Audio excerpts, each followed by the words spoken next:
Hallelujah. Praise the Lord. Amen. ஆண்டவராகிய இயேசு கிறிஸ்துவின் இனி நாமத்தினாலே நான் reverend MJ Ramesh right shine assembly எலும்பி பிரகாசி திருச்சபையின் தலைமை போதகர் இப்போலிருந்து கிளாட் டைடிங் கிளைங் உங்கள் அனைவருக்கும் என்னுடைய அன்பான வாழ்த்துக்கள். விசேஷமாக இந்த மே மாதம் இந்த முதல் ஆராதனையில உங்களுக்கு தேவ செய்தி கொடுக்கும்படியாய் தேவன் எனக்கு கொடுத்த அந்த மாபெரும் சாட்சியத்திற்காக தேவனுக்கு நன்றி செலுத்துகிறேன். அதே வேளையில எனக்கு இந்த வாய்ப்பு கொடுத்த உங்க போதகர் ரெவரண்ட் சைமன் சந்திரா அவர்களுக்கும் பாஸ்டர் சூசன் அவர்களுக்கும் என்னுடைய மனமார்ந்த நன்றி. Thank you, Pastor. May God bless you. Amen. Hallelujah. Pastor Simon Chandra அவர்கள் அவருடைய மனைவி பாஸ்டர் சூசன் எனக்கு மிகவும் அறிமுகமான ஊழியக்காரர்கள். அவர்கள் மிகவும் தேவனுக்கு தங்களை அர்ப்பணித்து தேவனுக்காக இந்த நாட்களிலே தேவ ராஜ்யத்துக்காக ஊழியம் செய்து கொண்டிருக்கிற தேவ ஊழியர்கள். இவர்களை முதலாவது நான் அறியும் பொழுது அவர்கள் எம்டிபிசி அல்லது இப்பொழுது எம்டிபிசி அப்பொழுது எம்டிபிஐ மலேசியா டபுள் பைபிள் இன்ஸ்டிடியூட்ல அவர்கள் படிக்கிற நாட்களிலே இவர்களை அறிவேன். இவர்களுடைய தியாகத்தை நான் பார்த்திருக்கிறேன். அந்த நாட்களில் சிறு பிள்ளைகளை வைத்துக் கொண்டு அவர்கள் விசுவாசத்தினாலே தங்களை தேவ அழைப்புக்கு ஒப்பு கொடுத்து இந்த இறையல் கல்வியை கற்றுக்கொள்வதற்காக வந்திருந்தார்கள். ஆமென். அதற்காக கர்த்தருக்கு நன்றி செலுத்துகிறேன். நானும் 2 முறை உங்களுடைய திருச்சபைக்கு வந்து நான் ஊழியம் செய்திருக்கிறேன். நான் ILD சூப்பர்வைசராக இருக்கிற நாட்களிலே உங்களுடைய சபையில வந்து ஊழியம் செய்திருக்கிறேன். எத்தனை பேருக்கு என்ன ஞாபகம் இருக்கிறது என்று தெரியாது. நல்ல அருமையான ஒரு திருச்சபையில கர்த்தர் உங்களை வைத்திருக்கிறார். அல்லேலூயா. ஆமென். விசேஷமாக இந்த நாட்களில காலத்துக்கேற்ற ஒரு செய்தியை மத்தியில நான் பகிர்ந்து கொள்ளும்படியாய் நான் இருக்கிறேன். தேவன் தாமே இந்த நாளில் உங்களை ஆசீர்வதிப்பாராக. நாம் ஒரு வீசை கண்கள் மூடி நாம் ஜெபிப்போம். இன்று முதல் ஆராதனை, இது திருவிருந்து ஆராதனை. நீங்கள் இந்த ஆராதனை முடிவில் நீங்கள் உங்கள் வீடுகளில் இருந்து இந்த தேவ செய்தியை கேட்டுக்கொண்டிருந்தாலும் திருவிருந்து எடுப்பதற்கு தகுதி உள்ளவர்கள் நீங்கள் ஆயத்தமாக இருப்பீர்கள் என்று நான் விசுவாசிக்கிறேன். இந்த வேளையில தேவ ஆவியானவர் நம்மோடு பேசும்படியாய் ஒரு மனுஷனுடைய சத்தத்தை கேட்காதபடி இயேசு கிறிஸ்து சபைக்கு தலையாக இருக்கிறார். இந்த நாட்களிலே அவருடைய திருச்சபைக்கு தேவன் சொல்லுகிற ஒரு ரேமா வேர்ட், இறையல் வார்த்தையை நாம் கேட்கும்படியாக பரிசுத்த ஆவியானவர் திட்டம் தெளிவாய் நம்மோடு பேசும்படியாய் நாம் இந்த நேரத்தில் நம் தேவ சமூகத்தில் நம்ம ஒப்பு கொடுப்போம். ஹல்லேலூயா. நன்றி தகப்பனே. ஆண்டவரே இயேசு சுவாமி, இந்த 2021 வருடம் இந்த 5வது மாதம் இந்த முதல் ஞாயிற்றுக்கிழமை இந்த ஆராதனைக்காக நன்றி செலுத்துகிறோம். ஆண்டவரே, கடந்த 4 மாதங்களாக எங்களை வழிநடத்தினீர். மெய்யாகவே இந்த நாட்களிலே நிச்சயமில்லாத ஒரு சூழ்நிலையில பலவிதமான போராட்டங்கள், ஆண்டவரே கர்த்தாவே, சூழ்நிலையின் மத்தியிலே நாங்கள் கடந்து போய் கொண்டிருந்தாலும் நீ உண்மை உள்ள தேவனாக இருந்து அழைத்தவர் உண்மை உள்ளவர், அப்படியே செய்ய வல்லவராக இருக்கிறார் என்ற வார்த்தையின் பிரகாரம் ஆண்டவரை எங்களை நீர் கரம் பிடித்து வழிநடத்துவதற்காக நன்றி. விசேஷமாய் அருமையான ஆண்டவரே, இந்த தேவ ஊழியக்காரருடைய குடும்ப பாஸ்டர் சைமன் சாண்ட்ரா, அவருடைய மனைவி, பிள்ளைகள், ஆண்டவரே இவர்களை நீர் அற்புதமாய் பாதுகாத்ததற்காக நன்றி செலுத்துகிறோம். ஆண்டவரே இந்த கோவிட் வியாதியில நீர் இவர்களை விடுவித்ததற்காக நன்றி செலுத்துகிறோம். உன் மகிமையை வெளிப்படுத்ததற்காக நன்றி செலுத்துகிறோம். உன் அற்புத கரம் இவளோடு இருந்ததுக்காக நன்றி செலுத்துகிறோம். ஆண்டவரே தொடர்ந்து இந்த நேரத்திலும் கர்த்தாவே எங்களை ஒவ்வொருத்தரும் சமூகத்தில் தாழ்த்துகிறோம். ஆண்டவரே உம்முடைய வார்த்தை உன் சமூகத்திலிருந்து, உன் சிங்காசனத்திலிருந்து, உன் இருதயத்திலிருந்து உன் ஜனங்களுக்கு வரும்படியாக ஜெபிக்கிறேன். ஒரு மனுஷனுடைய சத்தத்தை கேட்காதபடி இவர்கள் மெய்யாகவே பரிசுத்த ஆவியானவர் சபைக்கு திருவுருவம் பற்றுகிற ஒரு தேவ செய்தியை கேட்பார்களாக. Let them know that truly this is a word of God. The Spirit of God is speaking to His church. Hallelujah. ஆண்டவரே உன் ஜனங்கள் விசேஷமாய்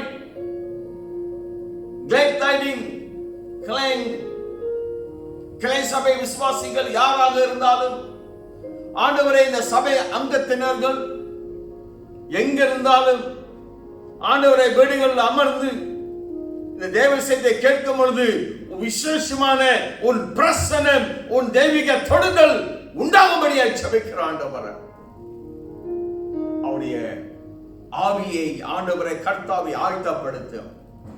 Let the Spirit connect with your God to receive from you. நன்றி தகப்பனே, நன்றி ராஜா. நன்றியோடு சோத்திருக்கிறோம், துதிக்கிறோம், போற்றுகிறோம், வாழ்த்துகிறோம், வணங்குகிறோம். எல்லா வல்ல இயேசு கிறிஸ்துவின் இனி நாமத்துல ஒப்பு கொடுத்து ஜெபிக்கிறோம். ஹalleluya. ஆமென், ஆமென், ஆமென். ஹalleluya. ஆமென் என்று சொல்லுவோமா? ஆமென். நம்முடைய தேவனாகிய கர்த்தர் ஜீவனுள்ளவர். ஆமென். அவர் நம்முடைய ஜெபங்களை கேட்கிறவராக இருக்கிறார். பாஸ்டர் சைமன் சாண்ட்ரா அவர்களுக்கும் அவர் குடும்பத்தாருக்கும் நம்ம ஜெபித்த ஜெபங்களை தேவன் மெய்யாகவே கேட்டார். ஹalleluya. அவர் செய்த அற்புதங்களுக்காக தேவனுக்கு நன்றி செலுத்துவோம். ஹalleluya. அருமையான தேவ ஜனமே, தேவ பிள்ளைகளே, நீங்கள் வீடுகளில் அமர்ந்திருந்தாலும் இந்த நேரத்தில் தேவ பிரசன்னத்தில் இருக்கிறீர்கள் என்ற அந்த தேவ உணர்வோடு நீங்கள் அமர்ந்து இந்த தேவ செய்தியை கேட்கும்படியாய் நான் உங்களிடத்தில் தாழ்மையோடு கேட்டுக்கொள்கிறேன். ஆமென். ஹalleluya. கடந்த ஆண்டிலிருந்து இந்த ஆண்டு வரையிலும் அகில உலகமும் பயங்கரமான ஒரு பாதிப்புக்குள்ளாக, தடுமாற்றத்துக்குள்ளாக, சூழ்நிலைக்குள்ளாக, நிச்சயமில்லாத காரியங்கள், அச்சுறுத்தலான காரியங்கள், இதன் மத்தியில் நாம் கடந்து போய் கொண்டிருக்கும் பலவிதமான பாதிப்புகள். இந்த கோவிட்-19 கடந்த ஆண்டு காட்டிலும் இந்த ஆண்டிலே விசேஷமாக இந்த நாட்களிலே இன்னும் அதிகமான பாதிப்புல மக்கள் கடந்து போய் கொண்டிருக்கிறார்கள். நம்ம மலேசியாவும் அதிகமான தாக்கத்தின் மத்தியில் கடந்து போய் கொண்டிருக்கிறது. இந்த நாட்களிலே ஆண்டவர் உங்களுக்கும் எனக்கும் கிறிஸ்தவர்களுக்கு, கிறிஸ்தவ சபைகளுக்கு சொல்லுகிற தேவ வார்த்தை என்ன? What is the word of God for this time, for this season, for His church? Amen. Hallelujah. இந்த நாட்களிலே ஆண்டவர் சபைகளை பலப்படுத்தி உற்சாகப்படுத்தும்படியாய், கிறிஸ்தவர்களை பலப்படுத்தி உற்சாகப்படுத்தும்படியாய் தேவன் அநேக காரியங்களை எனக்கு வெளிப்படுத்தி பேசினார். அதுல ஒரு காரியம் என்னவென்றால், the presence of God in our life. கிறிஸ்தவர்கள் வாழ்க்கையில தேவ பிரசன்னம், the importance of the presence of God in our life. நம்முடைய வாழ்க்கையில தேவ பிரசன்னத்துடைய முக்கியத்துவம். ஹalleluya. இன்னைக்கு நாம் கடந்து போற பிரச்சனைகள், போராட்டங்கள், சூழ்நிலைகள், சவால்கள் எதுவாக இருந்தாலும், it can be anything. எவ்வளவு போராட்டம் இருந்தாலும், அச்சுறுத்தலான காரியங்கள் இருந்தாலும், இன்னைக்கு உங்களுக்கும் கிறிஸ்தவர்களுக்கும் தேவையான ஒரு காரியம் என்னவென்றால் the presence of God. தேவ பிரசன்னம். ஹalleluya. ஆமென்.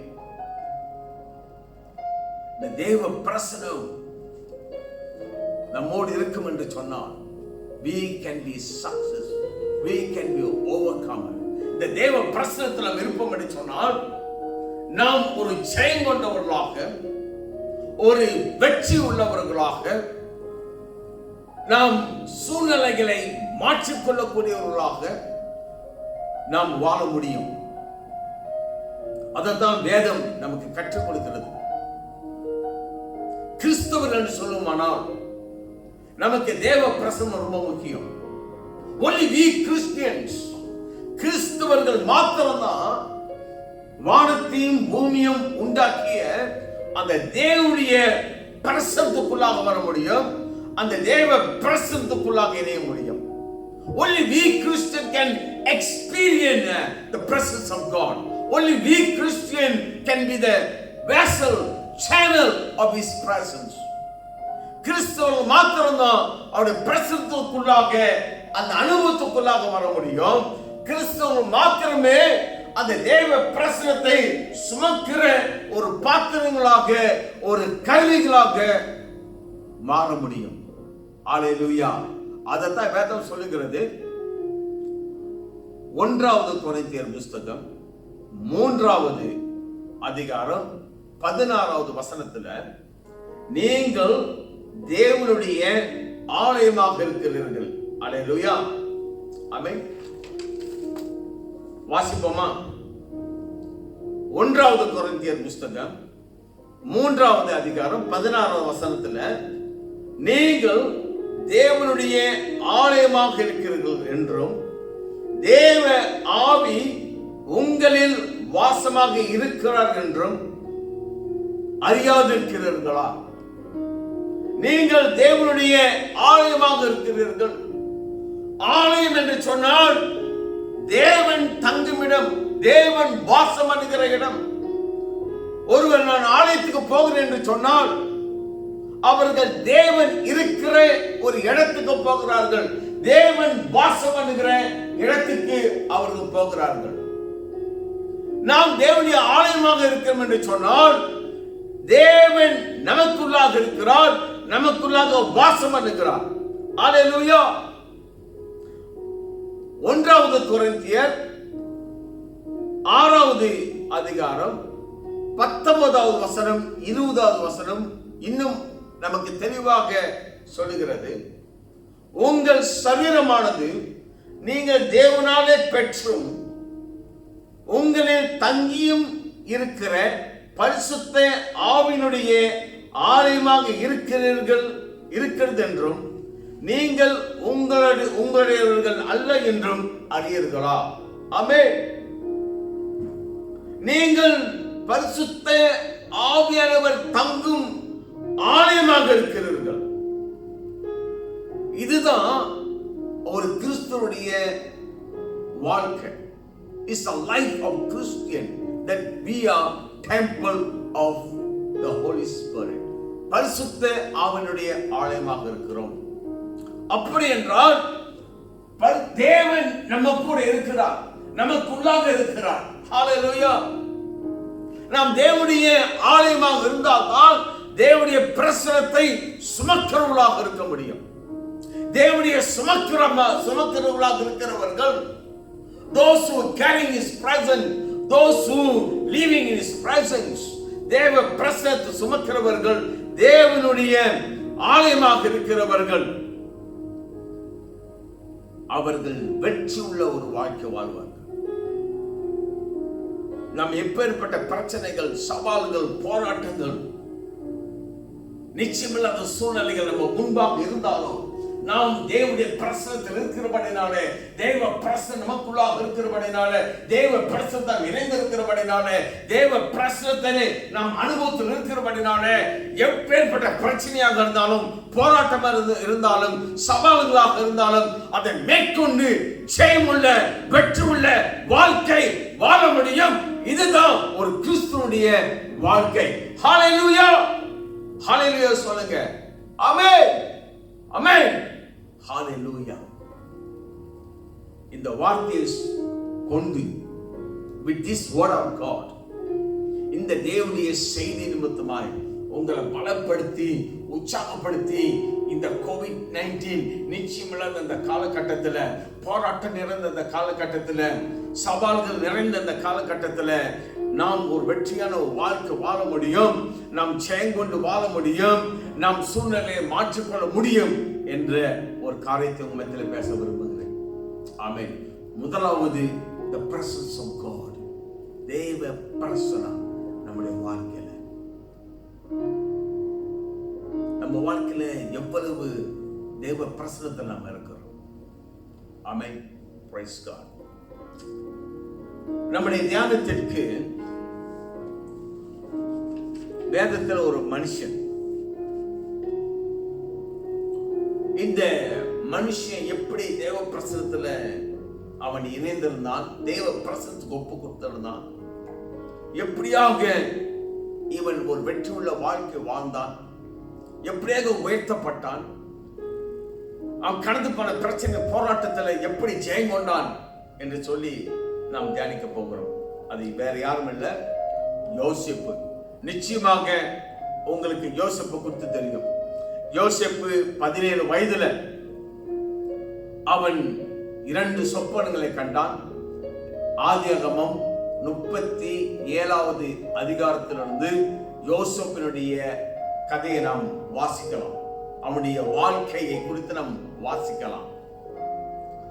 ஆதியாகமம் 37வது அதிகாரத்திலிருந்து அங்கே யோசேப்பு என்ற ஒரு மனுஷனை குறித்து பார்க்கும் பொழுது, அவனுக்கு 17 வயது. அவன் 2 சொப்பனங்களை கண்டான். இந்த 2 சொப்பனங்களும் தேவன் அவனுக்கு கொடுத்த சொப்பனம். அது தேவன் அவனுக்கு வைத்திருக்கிற பெரிதான திட்டம், பிக் பிளான் ஆஃப் காட். தேவன் யோசேப்புக்கு பெரிய உன்னதமான ஒரு திட்டத்தை வைத்திருந்தார். அந்த திட்டத்தை இந்த வாலிபனாய் இருக்கிற இந்த பருவத்திலே அவனுக்கு சொப்பனத்தில் வெளிப்படுத்தினார். ஆனால் யோசேப்புடைய சகோதரர்கள் இவன் மீது மிகவும் பொறாமை கொண்டவர்களாக, காரணம் இவன் தகப்பனுக்கு மிக பிரியமான ஒரு செல்ல பிள்ளையாக இருந்தால், இவன் தகப்பன் இவனை அதிகமா நேசித்து அவனுக்கு ஒரு விசேஷமான அங்கிகளை கொடுத்து அவனை பராமரித்து வந்தார். ஆகினால யோசேப்பின் சகோதரர்கள் எப்போதும் இவன் மீது பொறாமை. அதிலும் இவன் சொப்பனம் கண்டவுடனே அந்த சொப்பனம் தன்னுடைய சகோதரர்கள் குறித்து இருந்த ஒரு சொப்பனம். வரும் நாட்களிலே அவர்கள் எப்படி இவனை பணிந்து கொள்வார்கள், இந்த சொப்பனத்து நிமித்தமாக அவர்கள் மீது மிகவும் பொறாமை கொண்டார்கள், ஆத்திரம் கொண்டார்கள். இவர்கள் மேய்ப்பர்கள் எப்ரோனிலிருந்து செக்கேமுக்கு அவனுடைய மந்தைகளை மேய்த்துக் கொண்டிருக்கிற வேளையில அவன் தகப்பனாகிய யாக்கோபு யோசேப்பை அழைத்து, உன்னுடைய அண்ணன்களுடைய நலனை விசாரித்து வா என்று அனுப்பினார். இவனும் அண்ணன்களை பார்க்க போயிருக்கும் பொழுது செக்கேம்ல அங்கே என்ற இடத்துல இல்ல, கேள்விப்படுகிறான் தொத்தானில இருக்கிறார்கள் என்று சொல்லி தன் அண்ணன்களை தேடி தொத்தானுக்கு போகிறான். இவன் வருகிறதை தூரத்திலேயே அவர் சகோதரர்கள் அண்ணன்கள் கண்டு இப்படி தீர்மானிக்கிறார்கள், தோ சொப்பனக்காரன் வருகிறான், அவனை நாம் கொன்று போடுவோம், எப்படி அந்த சொப்பனை நிறைவேறுகிறது என்று பார்ப்போம் என்று சொல்லி அவனுக்கு தீமை செய்து கடைசியில் அவனை குழியில தூக்கி போட்டு, பிறகு அவனை தூக்கி மீதியான இடத்துல விட்டு போட்டார்கள். மீடியனைட்ஸ் விட்டு போட்டார்கள். இந்த மீதியானவர்கள் அவனை அடிமையாக எடுத்து சென்று எகிப்து தேசத்துல பொத்திபார் என்ற ஒரு மனுஷத்துல விற்று போட்டார்கள். கொஞ்சம் யோசிச்சு பாருங்க, 17 வயது பையன் கானான் ஊர்ல இருந்து பிரிந்து, தாய் தகப்பனை விட்டு பிரிந்து, சொந்த தேசத்தை விட்டு பிரிந்து, அண்ணன்களுடைய துரோகத்தின் நிமித்தமாக இப்பொழுது எகிப்து தேசத்தில் இருக்கிறான். எனக்கு பிடித்த ஒரு பெரிய ஒரு காரியம் என்னவென்றால் 39வது அதிகாரம், ஜெனசிஸ் ஆதியாகமம் 39வது அதிகாரம் 1-2 வசனங்களை வாசிப்போம். ரொம்ப நல்லா இருக்கும். தொடர்ந்து மற்ற வசனங்களை வாசிப்போம். நீங்க எல்லோரும் வாசிங்க. I want everybody to read these words. நீங்க அத்தனை பேரும் இந்த வசனத்தை வாசிங்க. ஆண்டவர் உங்களோடு பேசுவாராக. அல்லேலூயா. இந்த செய்தி மூலமாக உங்களை ஸ்திரப்படுத்தி பலப்படுத்தி உங்கள் வெற்றி சாக்க பண்ணுவாராங்க. ஆமென். வாசிப்போம்.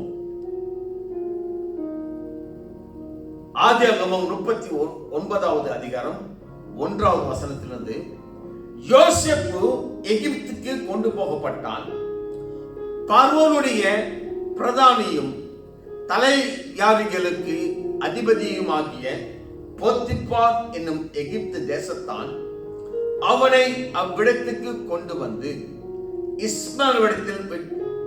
அவரிடத்தில் கொண்டு வந்த இஸ்மவேலிடத்தில் விலைக்கு வாங்கினான். 2வது வசனம், கர்த்தர் யோசேப்போடு இருந்தார், அவன் காரிய சித்தி உள்ளவனானான். அவன் எகிப்தியனாகிய தன் எஜமானுடைய வீட்டிலே இருந்தான். கர்த்தர் அவனோடு இருக்கிறார் என்று, அவன் செய்கிற யாவையும் கர்த்தர் வாய்க்க பண்ணுகிறார் என்றும் அவன் எஜமான் கண்டு யோசேப்பினிடத்திலே தயவு வைத்து அவனை தனக்கு ஊழியக்காரனுக்கும் தன் வீட்டு விசாரணைக்காரனுமாகிய தனக்கு உண்டான யாவற்றுக்கும் அவன் கையிலே ஒப்புவித்தான். அவனை தன் வீட்டுக்கு தனக்கு உண்டான எல்லாவற்றுக்கும் விசாரணைக்காரனாக்கிறது முதற்கொண்டு கர்த்தர் யோசேப்பு நிமித்தம் அந்த எகிப்தின் வீட்டை ஆசீர்வதித்தார். வீட்டிலும் வெளியிலும் அவனுக்கு உண்டானவைகள் எல்லாவற்றிலும் கர்த்தருடைய ஆசீர்வாதம் இருந்தது. ஹல்லேலூயா. ஆமென். இங்கே யோசேப்பு எகிப்து தேசத்துல, அந்நிய தேசத்துல, ஒரு அந்நியனோட வீட்டுல ஒரு அடிமையாக விற்கப்பட்டு அங்கே ஒரு வீட்டுல வேலைக்கு அமர்த்தப்படுகிறான். அது போத்திபார் என்ற ஒரு உயர்ந்த அதிகாரியுடைய வீடு. இங்கே நம்ம என்ன பார்க்கிறோம் என்றால், கர்த்தர் யோசேப்போடு இருந்தார். ஹல்லேலூயா. கர்த்தர் யோசேப்போடு இருந்தார். அவன் காரிய சித்தி உள்ளவனாக இருந்தான். ஆமென். அன்பான தேவ ஜனமே, கர்த்தர் யோசேப்போடு இருந்தார். அவன் காரிய சித்தி உள்ளவனாக இருந்தான். ஆங்கிலம் வந்து சொல்லுகிறது, God was with Joseph and you are success. அவன் ஜெயம் கொண்டவனாக இருந்தான், வெற்றி கொண்டவனாக இருந்தான். கர்த்தர் அவனோடு இருந்தார். ஹல்லேலூயா. யார் கூட தேவன் இருக்கிறாரோ அந்த மனுஷன் நிச்சயமாக உண்மையாக எந்த சூழ்நிலையிலும் வெற்றி உள்ளவனாக இருப்பான், காரிய சித்தி உள்ளவனாக இருப்பான். You will be success. நம்ம ஜெயத்தை தேடி ஓட வேண்டியதில்லை. ஆனால் தேவன் நம்மோடு இருப்பார் என்று சொன்னார், கர்த்தர் கூட இருப்பார் என்று சொன்னார், நிச்சயமாக உண்மையாக சத்தியமாக நீங்கள் காரிய சித்தி உள்ளவர்களாக இருப்பீர்கள். You will be success in everything, in anything. எல்லாவற்றிலும் சகலத்திலும் நாம் ஜெயமுள்ள ஒரு வாழ்க்கை வாழ முடியும். காரிய சித்தி உள்ளவன் என்றால் அவன் செய்வது எல்லாவற்றையும் ஆண்டவர் வாய்க்கப்படுகிறார். வீட்டிலும் வெளியிலும் we can read, நம்ம தெளிவாக வாசிக்கிறோம், வீட்டிலும் வெளியிலும் கர்த்தர் அவனை ஆசீர்வதித்தார்.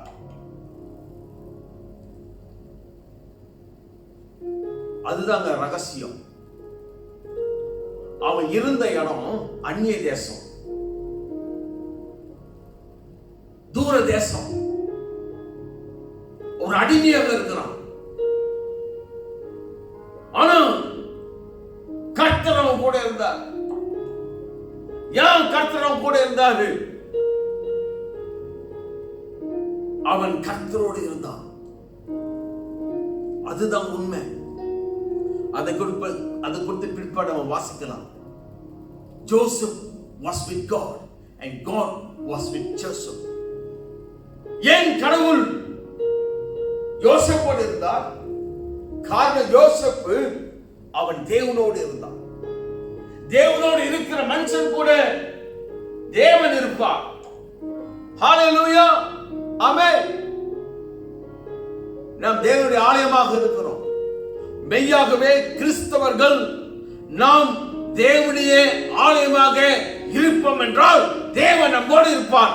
தேவன் நம்மோடு இருப்பார் என்றால் நாம் தேவனுடைய ஆலயமாக இருப்போம். The presence of God in our life. யோசேப்புடைய வாழ்க்கை தேவனோடு இணைக்கப்பட்ட ஒரு வாழ்க்கையாக இருந்தது. Life of Joseph was connected with God. Hallelujah, amen. அவன் செய்தது எல்லாவற்றையும் ஆண்டவர் ஆசீர்வதித்தார். அவன் கூட தேவன் இருக்கிறார் என்பதை எஜமான் கண்டான். காரணம் ஏன் தெரியுங்களா? அவன் வாழ்ந்த வாழ்க்கை வித்தியாசமான ஒரு வாழ்க்கை. பொத்திபார் வீட்டுல அநேக வேலையாட்கள் இருந்தார்கள். யோசேப்பு மாத்திரம் அல்ல, அநேகர் இருந்தார்கள். ஆனால் யோசேப்பு வந்த பிறகு யோசேப்பின் வாழ்க்கையை பார்க்கும் பொழுது, அவன் செய்கிற காரியங்களை பார்த்த பொழுது ஆண்டவர் அவனோடு இருக்கிறார். காரணம் அவன் செய்வது எல்லாமே ஆசீர்வதிக்கப்பட்டுச்சு. அது மட்டும் இல்லைங்க, தேவன் இருக்கிற மனுஷன் அவன் வாழ்க்கையினுடைய டெஸ்டிமனி, லைஃப் டெஸ்டிமனி, வாழ்க்கை நடத்த, அவன் பேச்சு, அவன் செய்கிற காரியங்கள் சகலமும் தேவன் அவன் கூட இருக்கிறார். அவன் தேவ மனுஷன், தேவனுக்கு ஒப்பு கொடுத்த ஒரு மனுஷன் என்பதை அந்த எஜமான் கண்டான். The character. கடவுள் நம்ம கூட இருக்கிறார் என்று சொன்னா நமக்கு ஒரு கேரக்டர் இருக்கும். என்ன தெரியுங்களா? godly character. Hallelujah. ஒன்று, நாம் செய்வது ஆசீர்வாதமாக இருக்கும். அதில் தெரிந்து கொள்வார்கள் இந்த மனுஷன் கூட கடவுள் இருக்கிறார். இரண்டாவது, நம்முடைய நடத்த, நம்ம பேசுகிற விதம், நம்ம செய்யற காரியங்கள், அதுல தேவனுடைய பக்தி வெளிப்படும். ஆமென். எப்படி நம்ம தெரியும் யோசேப்பு தேவன் கூட இருந்தார் என்பதை எப்படி நம்ம கண்டுகொள்ள முடியும்? நம்ம தொடர்ந்து வாசிக்கும் பொழுது இங்க கவனிங்க. முதலாவது, யோசேப்பு ஆசீர்வதிக்கப்பட்ட கடவுள் தேவன் யோசேப்போடு இருந்தார். அது நிமித்தமா அந்த எஜமான் கண்டான், இஸ் டிஃபரண்ட், இவன் வித்தியாசமாக இருக்கிறான், இவன் கூட கடவுள் இருக்கான்னு சொல்லி அவனை உயர்த்தினான். சாதாரண அடிமையாய் வந்த ஒரு மனுஷனை அந்த பொத்திபார் எஜமான் அந்த வீட்டுக்கே ஒரு அதிகாரியாக மற்றவர்களுக்கு மத்தியில உயர்த்தப்பட்டார். தேவ மனுஷர்கள், அதாவது தேவன் நம்ம கூட இருப்பான்னு சொன்னார், நாம் தேவனோடு இருப்போம் என்று சொன்னார், ஆண்டவர் நிச்சயமாய் நம்மளை உயர்த்துவார். நாம் உயர்த்தப்படுவோம். இப்பொழுது இவன் ரொம்ப ஹேண்ட்ஸமா இருக்கிறான், சௌந்தரியம் உள்ளவனாக இருக்கிறான். பொத்திபார் மனைவியை பார்த்து கண் போட்டார். இதுதான் அவர் கொள்ளாத ஒரு காரியம். We must very careful. அவன் மேல கண் போட்டு எப்படியாச்சும் இவனை மடக்கி போட்டுடணும். இவனை என் கூட உறவு கொள்ள வைத்து விடும் என்று சொல்லி பல வகையில அவள் முயற்சி எடுக்கிறான். அவன் கூப்பிடுறான், யோசேப் கம், என் கூட வந்து படி. அதுக்கு யோசேப்பு சொல்ற அந்த வார்த்தையை கேளுங்க. 9வது வசனம்.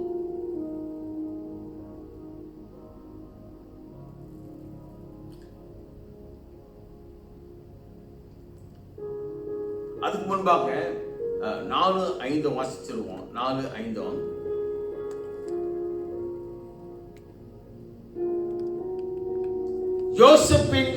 யோசேப்பிடத்தில் தயவு வைத்து அவனை தனக்கு ஊழியக்காரனுக்கும் தன் வீட்டுக்கும் விசாரணை காரணமாக்கி தனக்கு உண்டான யாவற்றையும் அவன் கையில் ஒப்புவித்தான். அவனை தன் வீட்டுக்கு தனக்கு உண்டான எல்லாவற்றுக்கும் விசாரணை காரணத்தை முதற்கொண்டு கர்த்தர் யோசேப்பு நிமித்தம் அந்த எகிப்தின் வீட்டை ஆசீர்வதித்தார். வீட்டிலும் வெளியிலும் அவனுக்கு உண்டானவைகள் எல்லாவற்றிலும் கர்த்தருடைய ஆசீர்வாதம் இருந்தது. ஆமென். இதை குறித்து நாம் தியானித்தோம். இப்ப 9வது வசனத்தை வாசிப்போம். இப்ப யோசேப்பு அந்த வீட்டு எஜமானி போத்திபாரோட மனைவி இவரை தன்னோடு படுக்கும்படியாய் அவனை அழைத்த போது அவன் சொல்லுகிற காரியம் பாருங்க. இந்த வீட்டிலே என்னிலும் பெரியவன் இல்லை. நீர் அவனுடைய மனைவியா இருக்கிறபடியால் உன்னை தவிர வேறொன்றையும் அவன் எனக்கு விலைக்கு வைக்கவில்லை. இப்படி இருக்க நான் இத்தனை பெரிய பொல்லாங்குக்கு உடன்பட்டு தேவனுக்கு விரோதமாய் பாவம் செய்வது எப்படி என்றார். ஹல்லேலூயா. எனக்கு யோசேப்புக்கு பிடித்த ஒரு பெரிய காரியம் என்ன தெரியுங்களா? அவனுடைய காட்லினஸ், பக்தி வைராக்கியமான ஒரு வாழ்க்கை. பக்தி வாழ்க்கை, the godliness. என் தேவனுக்கு விரோதமாக இப்படிப்பட்ட பொல்லாங்கை, இந்த பாவத்தை நீ எப்படி செய்ய முடியும்? இதிலிருந்து நாம் தெரிந்து கொள்கிறோம், யோசேப்பு தேவனோடு இருந்த ஒரு மனுஷன். யார் ஆண்டவர் யோசேப்பு இருந்தால், யோசேப்பு தேவனோடு இருந்த மனுஷன். God conscious, தேவ பக்தி உணர்வு நம்ம பார்க்கிறோம். How I can do such a wickedness against my God? எப்படி என் தேவனுக்கு விரோதமாய், என் தேவன் என்னோடு இருக்கிறார், நான் அவனோடு இருக்கிறேன், அவர் பிரசன்னத்தை சுமக்கிறேன். ஹல்லேலூயா. என் தேவன் பரிசுத்தர், எப்படி இந்த பொல்லாங்கனை செய்ய முடியும்? என் தேவனுக்கு விரோதமாய் என்னுடைய பரிசுத்தத்தை, தேவனுக்கு உறவை நான் எப்படி கருத்து கொள்ள முடியும்? எனக்கு தேவனுடைய பிரசன்னம் ரொம்ப முக்கியம். அந்த தேவனை கூட இருக்கிறார். ஹல்லேலூயா. இந்த நாட்களில கடைசி நாட்கள் வாழ்ந்து கொண்டிருக்கிறோம். இப்படிப்பட்ட ஒரு தேவ பக்தி உணர்வு உள்ள, God conscious, God godliness, holiness, இதை சுமக்கிற கிறிஸ்தவர்கள், தேவ பிள்ளைகள், தேவ ராஜ்யத்துக்கு அவசியமாக இருக்கிறோம். அருமையான தேவ பிள்ளைகளை, இவன் கூட அவங்க அப்பா இல்லை, அவன் குடும்பத்தார் இல்லை, அவனுடைய பாசர் இல்லை, அவனுடைய திருச்சபை இல்லை, யாருமே இல்லை. அந்நிய தேசத்துல இருக்கிறான், தனிமையில இருக்கிறான்.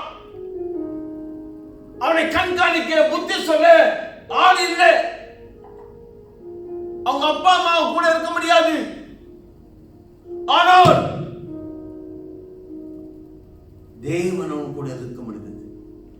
He can be with God. தன் தாப்பனோடு இருக்க முடியாவிட்டாலும், தன் குடும்பத்தால் இருக்க முடியாவிட்டாலும், தன் பிறந்து வளர்ந்த உறவுகளோடு இருக்க முடியாவிட்டாலும், ஆனால் அவன் தேவனோடு இருக்க முடியும். அதை யோசேப்பு பயன்படுத்திக் கொண்டான். முதலாவது தேவ திட்டத்தை தன் வாழ்க்கையில் உணர்ந்தான். The big plan, the big picture of God. தன் வாழ்க்கையில தேவனுக்கு பிரதான திட்டம். அந்த திட்டத்துக்கு ஒப்பு கொடுத்து இந்த சூழ்நிலையில அவன் தேவனை உறுதியா பற்றிக் கொண்டு தேவ பிரசனத்தை தன் வாழ்க்கையில சுமக்கிற மனுஷனா இருந்தான். அதனால்தான் மற்றவர் பார்க்கப்படுகிறது, தேவன் உன்னோடு இருக்கிறார். ஹல்லேலூயா. தன் பரிசுத்தத்தை, தேவ பக்தியை விட்டுக் கொடுக்காத ஒரு வாழ்க்கை. இன்னைக்கு நம்ம கூட தேவன் இல்லாவிட்டால், நாம் தேவன் கூட இல்லாவிட்டால், ஒரு பிரச்சனை வரும் பொழுது, ஒரு சோதனை வரும் பொழுது, இன்னைக்கு மிக சுலபமாக நம் வைராக்கியத்தை, பக்திய, பரிசுத்தத்தை விட்டு கொடுத்துருவோம். நீங்க அதை பார்க்கிறோம், கண்ணால பார்க்கிறோம். இன்னைக்கு நம்முடைய கிறிஸ்துவ வாழ்க்கையில நம்ம சுற்றி இருக்கிற நம்முடைய கிறிஸ்துவ வாழ்க்கையில பார்க்கிறோம். அருமையான தேவ பிள்ளைகளை, யோசேப்பை போல நம்ம எப்பேற்பட்ட சூழ்நிலையில் இருந்தாலும், நிச்சயமில்லாத சூழ்நிலை, என்ன நடக்கும் தெரியாது, ஆனாலும் தேவனோடு இருக்க கற்றுக்கொள்வோம் என்றால், தேவ பிரசனத்துக்குள்ளாக நம்மளை ஒப்பு கொடுப்போம் என்று சொன்னார். தேவ பிரசனத்தை சுமக்கிறவர்களாக தேவனுடைய ஆலயம், அதுதான் தேவ ஆலயம், தேவனுடைய தங்கும் இடமாக, தேவனுடைய பிரசனத்தில் இருக்கிற அந்த வாழ்க்கையில நம்ம எழும்பும் என்று சொன்னால் நம்ம சோதனைகளை மேற்கொள்ள முடியும். ஹல்லேலூயா. ஒரு நாள் அந்த பெண் என்ன செய்கிறா, எப்படியாச்சும் என் வழிக்கு சிக்க வைக்க வேண்டும் சொல்லி வீட்டில் ஆள் இல்லாத நேரத்தில் யோசேப்பு அந்த வீட்டில் வேலை செய்து கொண்டிருக்கும் பொழுது அவனுடைய வஸ்திரத்தை உருவி விடுகிறான். அவன் என்ன செய்கிறான், என் வஸ்திரம் போனாலும் பரவாயில்ல என்று சொல்லி அந்த இடத்துல ஓடி விடுகிறான். என் பரிசுத்தம் முக்கியம், எனக்குள்ளாக இருக்க தேவ பிரசனம் முக்கியம். அந்த பெண் பயந்து வீட்டாரெல்லாம் கூப்பிட்டு அவன் மேல ஒரு பழி சுமத்தர். என்ன தெரியுங்களா, attempt to rape, என்னை கற்பழிக்க முயற்சி எடுத்தான். இது எவ்வளவு பெரிய ஒரு அவதூறான காரியம், எவ்வளவு ஒரு மோசமான ஒரு குற்றச்சாட்டு. கொஞ்சம் யோசிச்சு பாருங்க.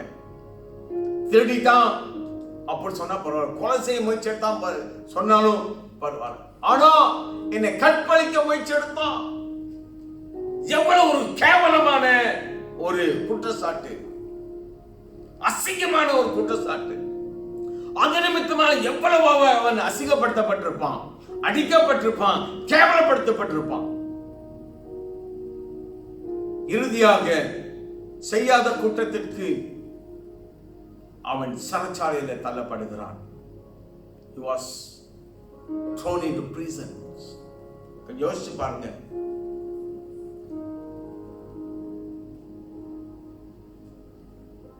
யோசேப்பு சிறைச்சாலையில் இருக்கிறான். ஆனா சிறைச்சாலையில அந்த சிறைச்சாலை அதிகாரி ஜெயிலர்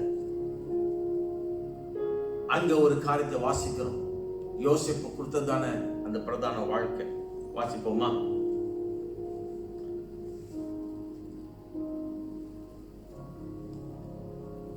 இருபத்தி ஒன்றாவது வசனத்தை வாசிப்போம். Verse 21.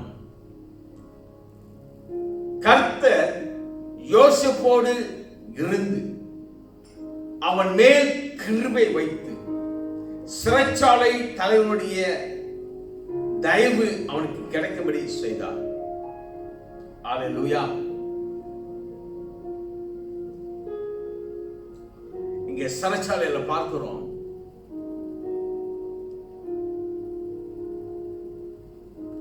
சிறைச்சாலையில யோசேப்போட கர்த்தர் இருக்கிறான். சிறைச்சாலையில அந்த ஜெயிலர், தொடர்ந்து வாசிங்க, அந்த சிறைச்சாலை அதிகாரி யோசேப்பின் வாழ்க்கையில கர்த்தர் இருக்கிறார் என்று கண்டு சிறைச்சாலையில அவனை உயர்த்தி வைத்தார். அவனை ஒரு கைதியை போல நடத்தல, ஆனால் அவனுக்கு சில பொறுப்புகளை கொடுத்து சுதந்திரத்தை கொடுத்து சிறைச்சாலையிலையும் அவனை மேன்மைப்படுத்தி வைத்திருந்தார். அந்த ஜெயிலர் பார்த்தார், God was with him. சிறைச்சாலையில தேவன் யோசேப்போடு இருக்கிறதை அந்த ஜெயிலர் கண்டான் என்று நாம் வாசிக்கிறோம். ஹல்லேலூயா. அதுதான் ஒரு கிறிஸ்துவுடைய வாழ்க்கை. நாம் எங்க இருந்தாலும், எந்த சூழ்நிலையில் இருந்தாலும், தேவன் நம்மோடு இருக்கிறதை நம்ம கூட இருக்கணும், பார்க்கணும். தேவ நமக்குள்ளாக இருக்கிற அந்த தேவ பிரசனம் நம்மளை உயர்த்தும். சிறைச்சாலையில் இருக்கும் பொழுது யோசேப்பு சாட்சியுள்ளவனாக இருந்தான். அங்கே அவனோடு கூட 2 மற்ற கைதிகள் இருக்கிறார்கள். 2 பேர் சொப்பனம் பார்க்கிறார்கள். 2 பேருடைய சொப்பனத்தையும் வியாக்கியானம் கொடுக்கிறான். அந்த சொப்பன நிமித்தமாய் அவன் சொன்ன பிரகாரம் அது நிறைவேறுகிறது. இப்பொழுது எகிப்து தேசத்தினுடைய பார்வோன் ராஜா அவன் ஒரு சொப்பனத்தை பார்க்கிறான். அந்த சொப்பனத்தை யாருமே எகிப்து தேசத்தில் இருக்கிற யாரும் அதுக்கு வியாக்கியானம் கொடுக்க முடியல, அதை விளங்க பண்ண முடியவில்லை. இறுதியாக யோசேப்பு சிறைச்சாலையில் இருக்கும் பொழுது இருந்த 300 கைதி விடுதலையாகி இப்பொழுது பார்வோன் முன்பாக பானபத்திரக்காரனாக அவன் அங்கே பணிவிடை செய்து கொண்டிருக்கிறான். அவனுக்கு யோசனை வருகிறது யோசேப்பை குறித்து. இப்ப பார்வோனுக்கு தெரிவிக்கிறான், ராஜா, நான் சிறைச்சாலையில் இருக்கும் பொழுது இந்த யோசேப்பு என்ற இந்த ஒரு வாலிபன் இருந்தான். அவன் எங்களுடைய சொப்பனங்களுக்கு வியாக்கியானம் கொடுத்தான், அதன் பிரகாரமே நிறைவேறினது என்று அவன் தெரியப்படுத்தும் பொழுது உடனே ராஜா சொல்றாரு, உடனே யோசேப்பை என் சமூகத்தில் கொண்டு வாருங்கள். இப்ப சிறைச்சாலையில இருந்த யோசேப்பு பார்வோனுடைய ராஜாவுக்கு முன்பாக நிற்கிறான். அவன் ராஜாவுடைய சொப்பனத்தை கேட்டு அந்த சொப்பனத்துக்கு அவன் வியாக்கியானம் கொடுக்கிறான். அந்த வியாக்கியானத்தை கேட்டுட்டு அவன் கொடுத்த ஆலோசனை கேட்டுட்டு இங்க பார்வோன் சொல்ற ஒரு வார்த்தை என்ன தெரியுங்களா? வாசிப்போமா? ஜெனசிஸ், ஆதியாகமம் 41வது அதிகாரம் 38வது வசனம். ஆதியாகமம் 41:38 இங்க வாசிக்கிறோம். அப்பொழுது பார்வோன் தன் ஊழியக்காரரை நோக்கி, தேவ ஆவியை பெற்ற இந்த மனுஷனை போல் வேறு ஒருவன் உண்டோ என்றார். தேவ ஆவியை பெற்ற மனுஷனை போல வேறு ஒருவன் உண்டோ? Even the king recognized Joseph is different. Even தேவ ஆவியை பெற்ற ஒரு மனுஷனாக இருக்கிறான். பொத்திபார் பார்த்தான், தேவன் அவன் கூட இருக்கிறத. அந்த ஜெயிலர் பார்த்தாரு, தேவன் அவன் கூட இருக்கிறார். பொத்திபார் அவனை பதவி உயர்வு கொடுத்தார், உயர்த்தினார். ஜெயிலர் அவனோட கைதியை போல் நடத்தாதபடிக்கு உயர்த்தினார். இங்க இப்ப ராஜா சொல்றாரு, தேவ ஆவியை பெற்ற மனுஷனாக இருக்கிறான். எந்த மனுஷன் கூட தேவன் இருக்கிறாரோ அவன் தேவ ஆவியை பெற்ற மனுஷனாக இருக்கிறான். வேதம் சொல்லுகிறது, நீங்கள் நானும் கிறிஸ்தவர்கள் தேவனுடைய ஆலயமாக இருக்கிறோம். தேவ ஆவியானவர் நமக்குள்ளாக வாசம் பண்ணுகிறார். We are the temple of the living God. Hallelujah. நாம் தேவனுடைய ஆலயமாக இருக்கிறோம் என்றும் தேவ ஆவியை நமக்குள் வாசம் பண்ணுகிறார் என்றும் மற்றவர்கள் பார்க்கணும். உங்க கூட இருக்கிறவங்க பார்க்கணும், உங்க முதலாளிங்க பார்க்கணும், உங்க ரட்சிக்கப்படாத உங்களுடைய சொந்தக்காரர்கள், உங்க பக்கத்தில் இருக்கிறவங்க பார்க்கணும். அதுதான் கிறிஸ்தவ வாழ்க்கை, அதுதான் வெற்றி வாழ்க்கை, அதுதான் உங்களை காரியசித்தி உள்ளவனாக மாற்றும். ஹல்லேலூயா. யோசேப்பு ஒரு வாலிபனாக எகிப்துக்கு கொண்டு போகப்பட்ட 17 வயது. ஆனால் அவன் தன் வாழ்க்கையை தேவனுக்கு முழுமையாக ஒப்பு கொடுத்து தேவனோடு இணைந்திருந்தான். தேவ பிரசனத்தில் இருந்தான். தேவ பிரசனத்தை காத்துக் கொண்டான். தேவனோடு இணைந்திருந்தான். அல்லேலூயா. தேவ பிரசனத்தை சுமக்கிற மனுஷனாய், தேவனை வெளிப்படுத்துகிற மனுஷனாய் இருந்தான். அவன் சகல காரியத்திலும் எவ்வளவு பிரச்சனைகள், போராட்டங்கள், துன்பங்கள், அவமானங்கள், நிச்சயமில்லாத காரியங்கள், ஆனால் எல்லாவற்றிலும் அவன் உயர்த்தப்பட்டுக் கொண்டிருந்தான். எந்த ஒரு காரியத்திலும் தன் பரிசுத்தத்தையும் பக்தியும் வைராக்கியத்தையும் அவன் விட்டுக் கொடுக்கவில்லை. பார்க்கிறோங்க, தேவ பிரசனம் யோசேப்பு வாழ்க்கையில் வந்த ஆசீர்வாதங்களை நாம் வாசிப்போம். ஆமென். ஹalleluya. The blessings in Joseph's life. இப்ப பர்வோன் முன்பாக 41வது அதிகாரம் 41வது வசனத்திலிருந்து 44வது வசனங்கள் வரை,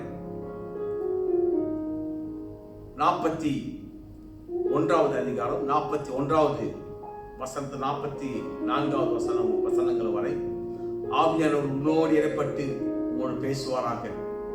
May the Spirit of God speak to you. Hallelujah. பின்னும் பார்வோன் யோசேப்பை நோக்கி, பார், எகிப்து தேசம் முழுவதும் முழுமைக்கு உன்னை அதிகாரியாக ஆக்கினேன் என்று சொல்லி பார்வோன் தன் கையில் போட்டிருந்த முத்திர மோதிரத்தை கலற்றி அதை யோசேப்பின் கையில் போட்டு மெல்லிய வஸ்திரத்தை அவனுக்கு உடுத்தி பொன் சரப்பணியை அவன் கழுத்திலே தரித்து 43வது வசனம், தன்னுடைய 2ஆம் ரதத்தின் மேல் அவனை ஏற்றி 98 பணியுங்கள் என்று அவனுக்கு முன்பாக கூறுவித்து எகிப்து தேசம் முழுமைக்கும் அவனை அதிகாரியாக்கினான். பின்னும் பார்வோன் யோசேப்பை நோக்கி, நான் பார்வோன் ஆகிலும் எகிப்து தேசத்தில் உள்ளவர்களில் ஒருவனும் உன் உத்தரவில்லாமல் தன் கையாவது தன் காலாவது அசைக்கக்கூடாது என்று சொன்னான். பின்பு யோசேப்புக்கு அவன் எகிப்து தேசத்தின் ஆசாரியனுடைய மகளை திருமணம் பண்ணி வைத்தான். அவன் யோசேப்புக்கு தன் 2ஆம் ரதத்தை கொடுத்தான் என்று நாம் வாசிக்கலாம். ஹalleluya. ஆமென். பிரியமான தேவ ஜனமே, யோசேப்பு நிச்சயமில்லாத காலகட்டத்தில், சவால்கள் நிறைந்த ஒரு காலகட்டத்தில், என்ன நடக்குது என்று தெரியாத சூழ்நிலை, என்ன நடக்க போகுது என்று தெரியாது.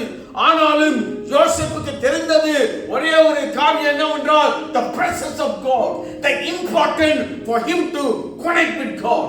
தேவனோடு இணைந்து வாழக்கூடிய அந்த பக்தி வைராக்கியமான தேவ வாழ்க்கை,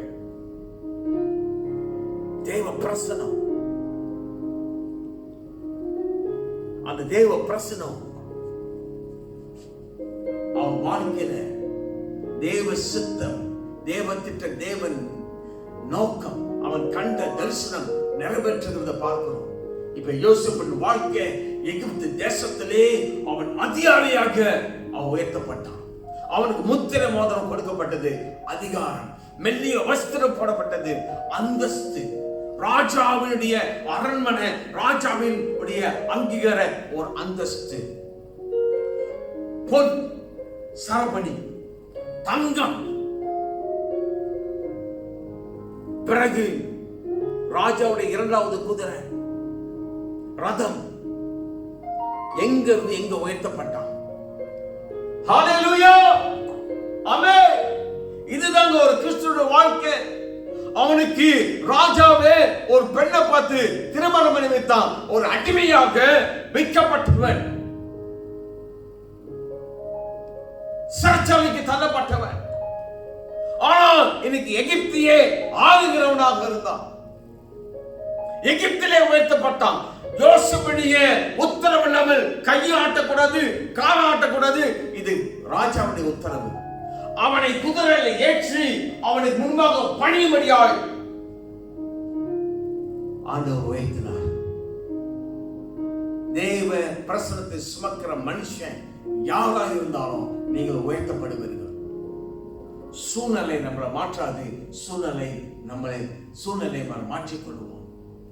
யோசேப்பு கடந்து போன சூழ்நிலை அவனை மாற்றவில்லை, ஆனால் அவன் இருந்த சூழ்நிலைகளை அவன் தேவ பிரசன்னத்தில் இருந்ததனால அவன் மாற்றிக்கொண்டான். ஹல்லேலூயா, ஆமென், பிரைஸ் தி லார்ட்.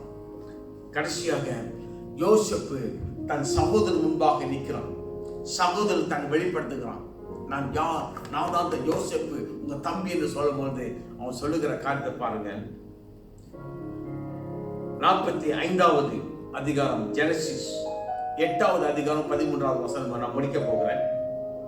45வது அதிகாரம் 8வது வசனம் 13வது வசனம். ஆதலால் நீங்கள் அல்ல, தேவனை என்னை விடத்துக்கு அனுப்பி என்னை பார்வோனுக்கு தகப்பனாகவும் அவர் குடும்பம் அனைத்திற்கும் கர்த்தனாகவும் எகிப்து தேசம் முழுமைக்கும் அதிபதியாகவும் வைத்தார். 13வது வசனம். எகிப்து தேசத்திலே எனக்கு உண்டான சகல மகிமையும் நீங்கள் கண்ட யாவையும் என் தகப்பனுக்கு அறிவித்து அவர் சீக்கிரமாய் இவ்விடத்துக்கு வரும்படி செய்யுங்கள் என்று சொல்லி தன் தகப்பனை அந்த பஞ்ச காலத்தில் தன்னிடத்துல இஸ்ரவேல் குடும்பம் வரும்படியாக யோசேப்பு அழைக்கிறான்.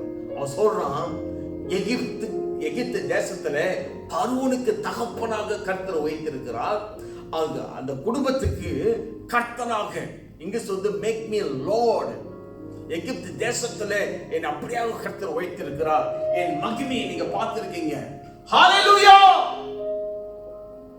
தேவ பிரசன்னத்தை சுமக்கிற மனுஷன் தேவ மகிமையை வெளிப்படுத்துவான்.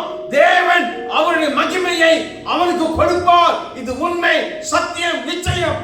ஆமென்.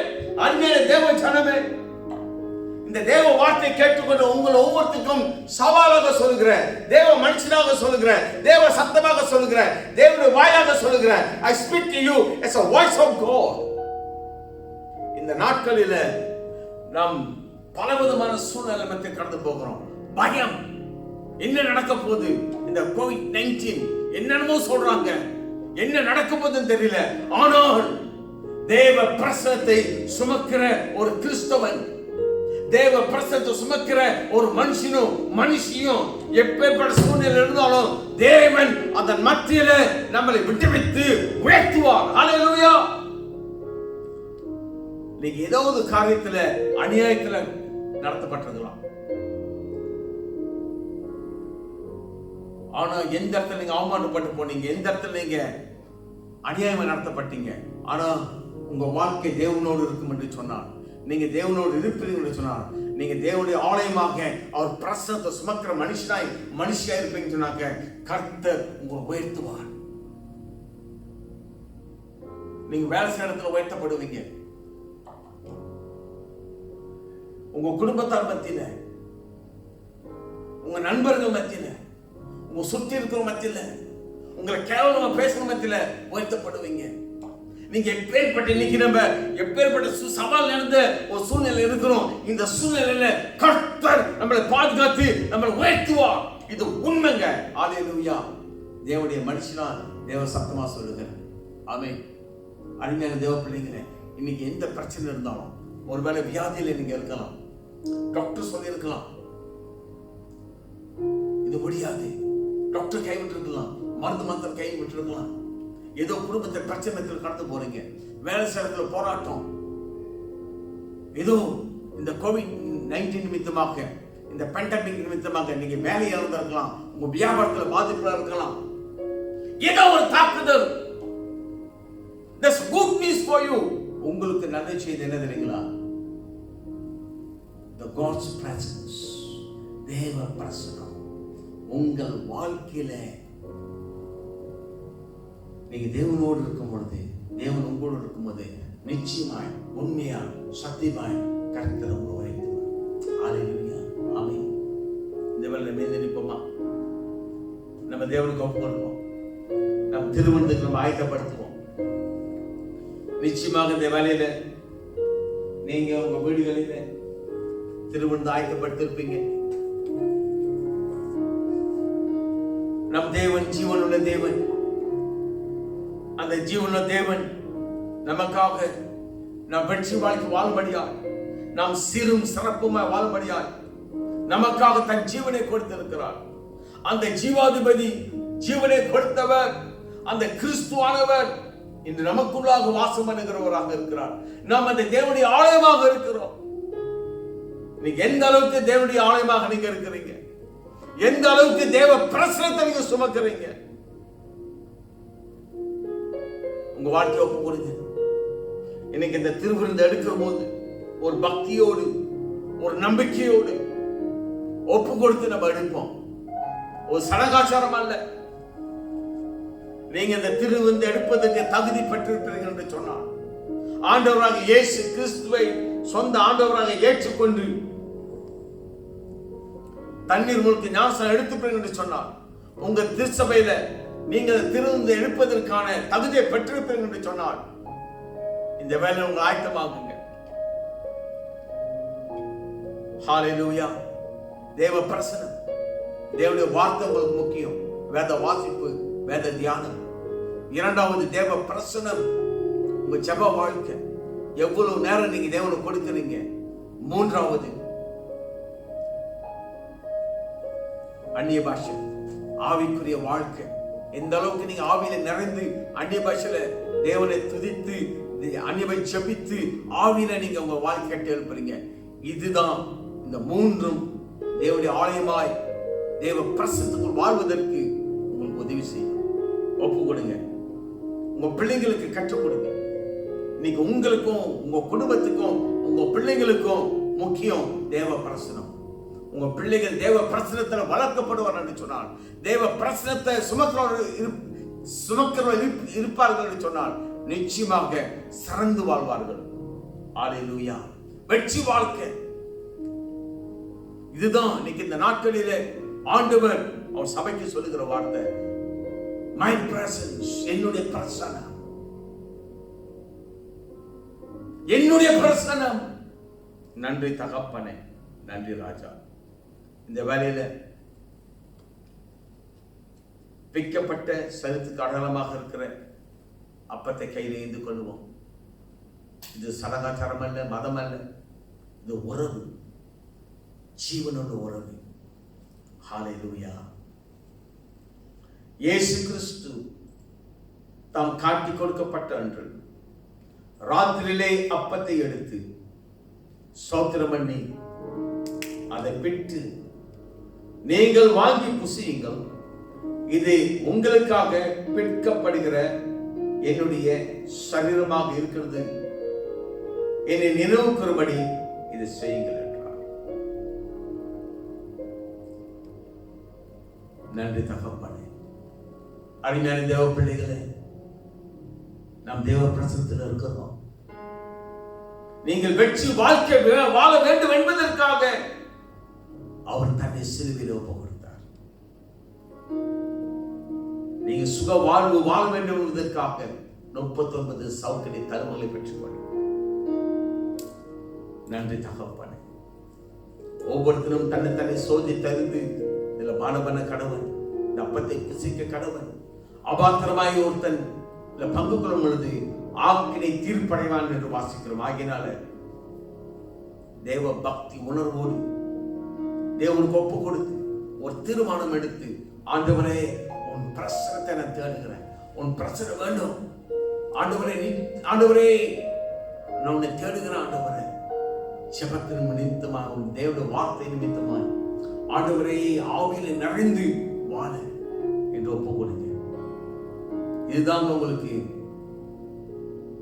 ஒரு வெற்றி வாழ்க்கை. நன்றி தகப்பனே. ஆண்டவரே இயேசு சுவாமி, உன் அன்புக்காக நன்றி. பிக்கப்பட்ட உன் சரீரத்துக்கு அடையாளமாக இருக்கிற அப்பத்தை ஆசீர்வதி. பிதா குமாரன் பரிசுத்தாவின் நாமத்தினால ஆண்டவரே எங்க வாழ்க்கையை உனக்கு ஒப்பு கொடுத்து, ஆண்டவரே ஏகமானதாக ஆண்டவரே குடும்பமாக கூடியிருக்கிற நாங்கள் ஆண்டவர் ஒருமனப்பட்டு ஆண்டவரே எங்க வாழ்க்கையை ஒப்பு கொடுத்து இந்த அப்பத்தில் பங்கு கொள்கிறோம், புசிக்கிறோம். இயேசு கிறிஸ்து நாமத்தை ஜெபித்து நடப்பதா. ஆமென். ஒன்றாக இந்த அப்பத்தை நாம் புசிப்போம்.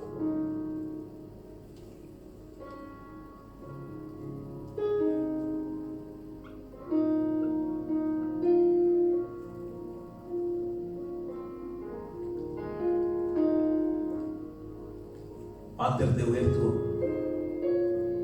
போஜனம் பண்ணிய பின்பு அவர் அந்தபடியே பாத்திரத்தை எடுத்து, இந்த பாத்திரம் என் ரத்தத்திலாகிய புதிய உடன்படிக்கையாக இருக்கிறது, நீங்கள் இதை பானம் பண்ணும் போதெல்லாம் என்னை நினைவுக்கும்படி இதை செய்யுங்கள் என்றார். ஆகையால் நீங்க அந்த அப்பத்தை புசித்து இந்த பாத்திரத்தில் பானம் பண்ணும் போதெல்லாம் கர்த்தர் வருமளவும் அவருடைய மரணத்தை தெரிவிக்கிறார். ஆண்டவரே இயேசு சுவாமி, நீ சிந்திய ஒவ்வொரு ரத்தத்திற்காக நன்றி. இப்பொழுதும் நீ சிந்திய ரத்தத்துக்கு அடையாளமாக இருக்கிற இந்த திராட்சை ரசத்தை ஆசீர்வதியும். ஏகமனதாக ஆண்டவரே உன் வருகைக்கு ஒப்பு கொடுத்து பரிசுத்த வாழ்க்கைக்கு வாழ்வதற்காக நாங்கள் பரிசுத்த ஆலயமாய் இளம்படியாய் நாங்கள் ஒருமனப்பட்டு ஒரு குடும்பமாக பிதா குமாரன் பரிசுத்தாவின் நாமத்தினாலே ஆண்டவரே எங்க வாழ்க்கை அர்ப்பணிக்கிறோம். நன்றி தகப்பனே. இயேசு கிறிஸ்து நாமத்தை ஜெபிக்க நல்ல ஆமென். ஒன்றாக இந்த பாத்திரத்தில் பங்கு பெறும். கரங்கள் உயர்த்துமா. நன்றி தகப்பனே. ஆண்டவரே கர்த்தாவே,